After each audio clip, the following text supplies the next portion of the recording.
महादेव। कल 5 मई 2025 को शनि मीन राशि में प्रवेश कर रहा है। तो पिछले वीडियो में हम लोग कन्या लग्न तक फल के बारे में जान चुके थे कि मेषादि जो 6 लग्न हैं उस लग्न में उत्पन्न जातक के लिए यह शनि कैसा रहेगा। अब हम तुला, वृश्चिक, धनु, मकर, कुंभ और मीन राशि के लग्न वाले व्यक्ति के बारे में हम जानेंगे कि जो शनि का राशि परिवर्तन हो रहा है उसमें क्या उस व्यक्ति का भाग्योदय होगा, उस व्यक्ति को लाभ होगा या शारीरिक अस्वस्थता महसूस करेगा। इस प्रकार की जानकारी हम प्राप्त करेंगे। तो चलिए हम प्रारंभ करते हैं। सबसे पहले तुला लग्न की चर्चा करेंगे कि तुला लग्न में चतुर्थेश और पंचमेश होकर अर्थात केंद्रेश और त्रिकोणेश होकर शनि राजयोग कारक हो रहा है।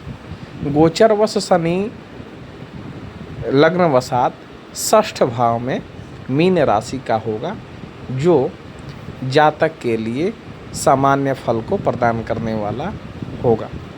पंचमेश और चतुर्थेश होकर शनि का 6ठ में जाना, किसी भी अशुभ ग्रह का त्रिषडाय में जाना शुभ फल प्रद होता है, लेकिन यहाँ पे शनि का 6ठ में जाना थोड़ा माता के लिए कष्टकर होगा और पुत्र की दृष्टि से भी यह कष्टप्रद होगा। वृश्चिक लग्न वालों के लिए शनि सामान्य फलदायी होगा और धनु लग्न वालों के लिए शनि मार्केश और तृतीयेश होगा। मार्केश और पराक्रमेश होकर शनि चतुर्थ भाव में विद्यमान होगा, जो माता के लिए अशुभ फल को प्रदान करने वाला होगा। वायु विकार माता को उत्पन्न हो सकता है। इसी प्रकार से मकर लग्न में मकर और कुंभ अर्थात लग्नेश और द्वितीयेश अर्थात मार्केश होकर शनि तृतीय भाव में विद्यमान होगा, जो उस जातक के लिए अशुभ फल को प्रदान करने वाला होगा।